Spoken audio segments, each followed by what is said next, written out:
L'invité du jour, animé par Aurélie Véron.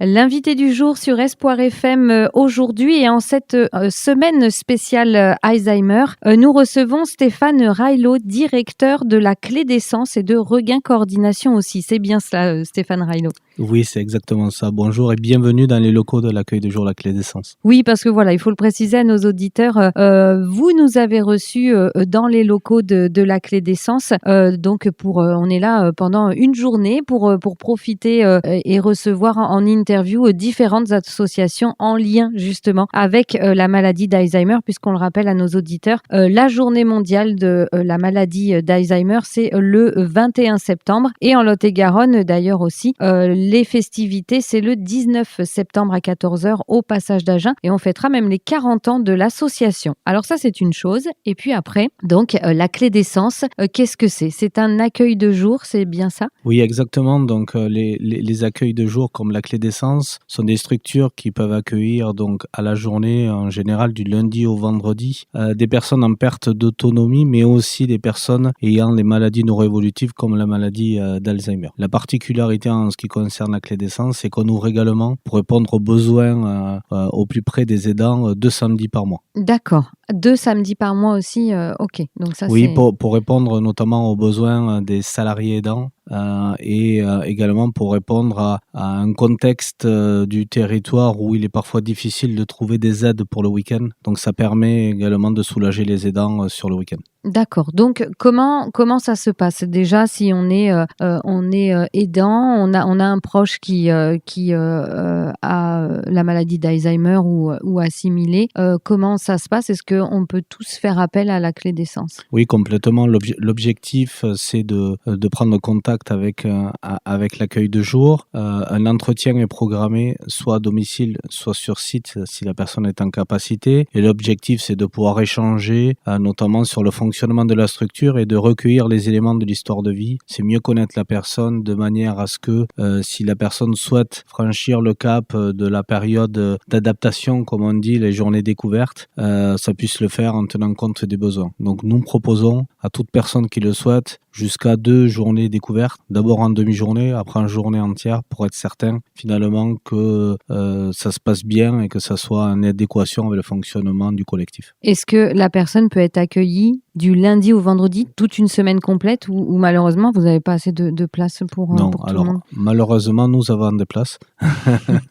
Donc oui, nous pouvons accueillir des personnes 5 jours par semaine. Il faut que ça réponde à un besoin. C'est important de dire que l'accueil de jour est un dispositif qui s'inscrit dans le maintien à domicile et qu'il est donc en relation étroite avec tous les acteurs du domicile. Ce n'est pas une maison de retraite ou un EHPAD comme on dit à la journée. C'est vraiment un acteur du domicile. Donc en fonction des besoins de l'aider, mais aussi de l'aidant, on a la possibilité d'accueillir les personnes autant de fois qu'ils le souhaitent. D'accord. Est-ce qu'il y a aussi des aides, parce que donc vous proposez déjà aux personnes accueillies des activités tout au long de la journée. Il y a alors je ne sais pas si on peut dire de quoi les occuper, mais c'est pas spécialement ça non plus. C'est leur proposer des activités.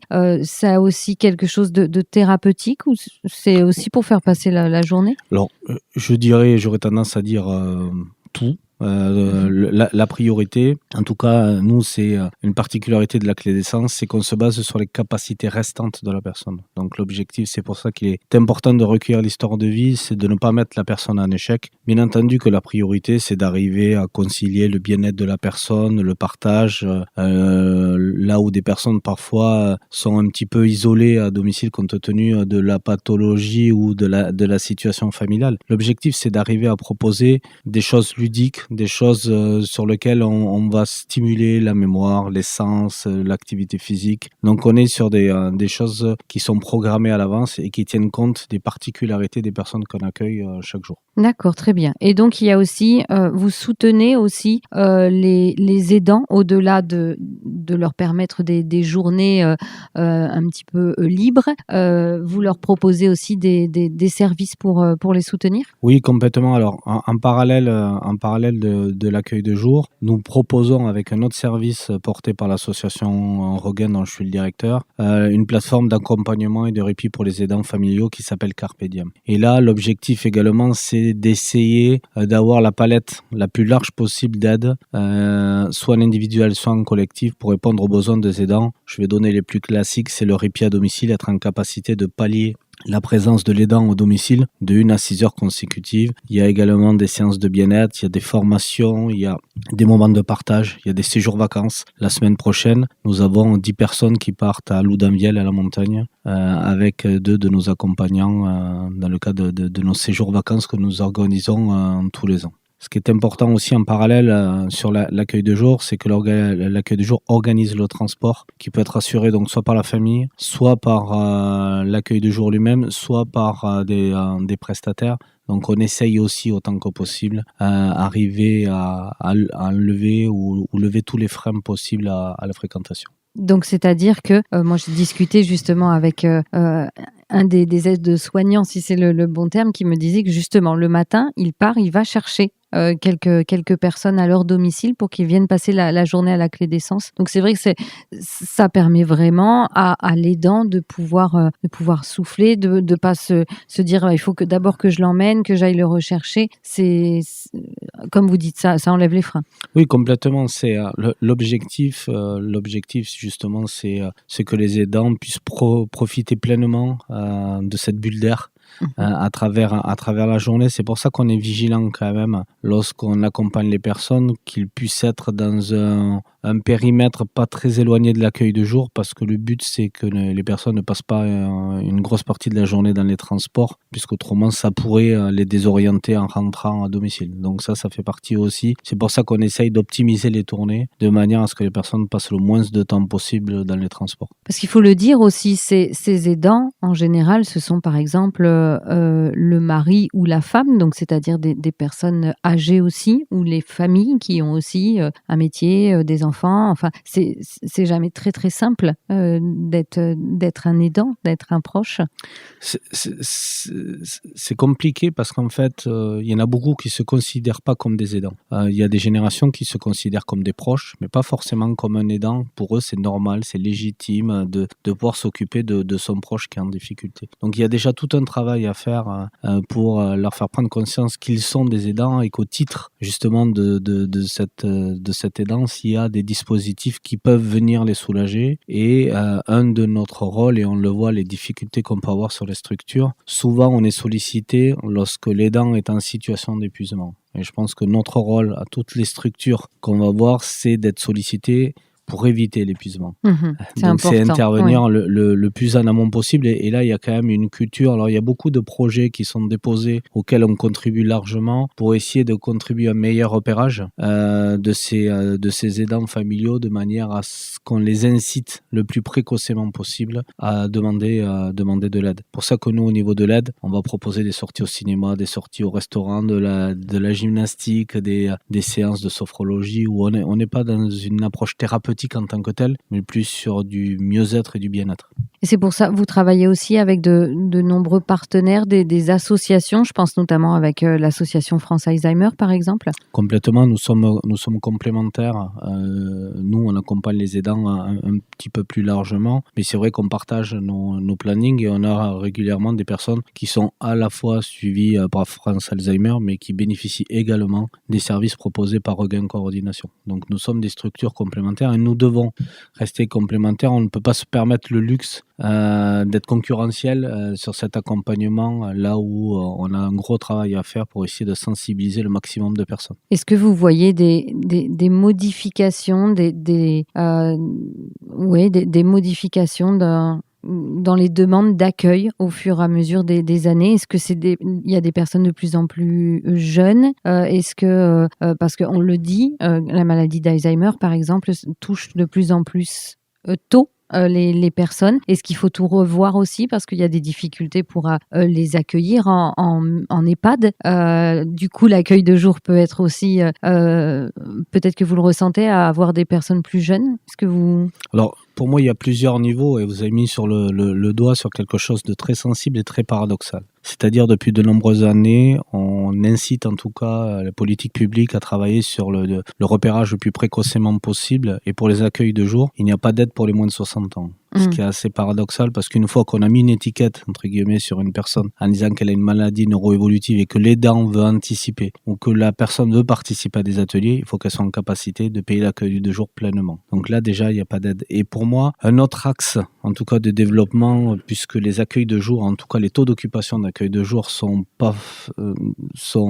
insuffisants, en tout cas sur l'ensemble du département, c'est qu'il est important, de manière générale, à identifier que le bénéficiaire de l'accueil de jour, ce n'est pas que la personne qui fréquente, c'est aussi l'aidant. Et on le voit finalement, donc les personnes peuvent être aidées au titre de l'APA, donc l'allocation personnalisée pour l'autonomie versée par le département, mais on aurait aimé qu'il y ait aussi une aide qui puisse être apportée par les caisses de retraite, par des complémentaires santé également pour l'aidant, pour financer ces accueils de jour, puisqu'on sait que le coût notamment de ces structures peut être un frein pour certains. D'accord.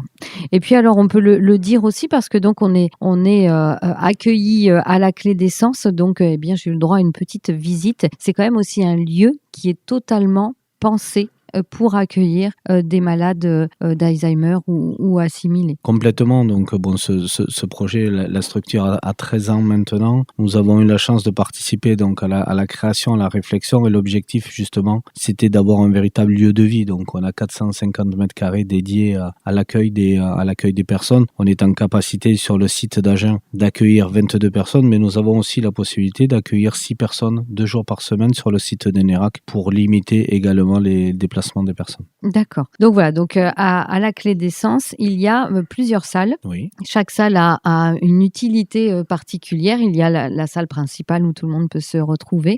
On a eu la chance de manger aussi avec tout le monde et c'était plutôt agréable. Et après, voilà, il y a une cuisine aussi. On dit une cuisine thérapeutique. Une cuisine thérapeutique. Alors, on a la chance, on a des collaborateurs qui sont relativement gourmands.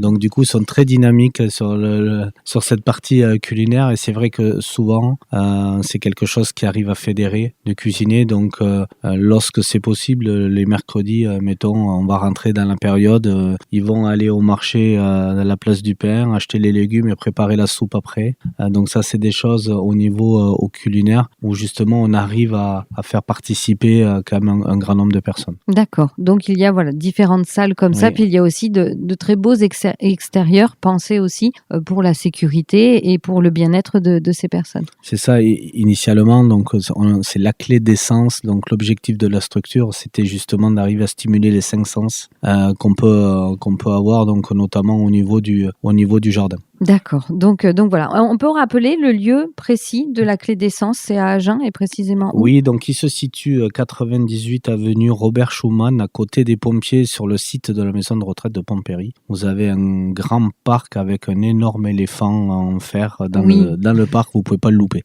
Un lieu aussi où les enfants se retrouvent, puisqu'il y a un parc de jeux aussi, c'est un petit peu intergénérationnel plutôt. C'est ça, l'objectif justement, c'était de pouvoir proposer, ou en tout cas des interactions avec le jeune public, et ça fait partie des choses que nous allons remettre en place, notamment de partenariats avec des écoles, puisque c'est quelque chose qui fonctionne très très bien avec les personnes qu'on accueille. Stéphane Raillot, merci en tout cas d'avoir pris le temps de discuter avec nous, et merci pour votre accueil. Juste bien sûr, si nos auditeurs souhaitent avoir plus d'informations sur la Clé des Sens ou sur Regain Coordination, est-ce que sur Internet on peut trouver toutes les informations ? On peut trouver toutes les informations sur le site internet www.regain-coordination.fr ou appeler l'accueil de jour au 05 53 68 43 10. Bon, en tout cas, encore merci. Et puis, est-ce que pour vous aussi, le 21 septembre, cette journée mondiale Alzheimer, c'est une journée particulière, importante ? C'est une journée particulière, mais nous, c'est les 365 jours dans l'année qui sont une journée particulière, puisqu'on agit au quotidien pour ce public. Eh bien, c'est sur ce très beau message qu'on va vous laisser reprendre vos activités. Merci encore Stéphane Raillot. Donc, je le rappelle, vous êtes le directeur de la Clé des Sens à Agen et de Regain Coordination également. Merci. Merci à vous. C'était l'invité du jour, animé par Aurélie Véron.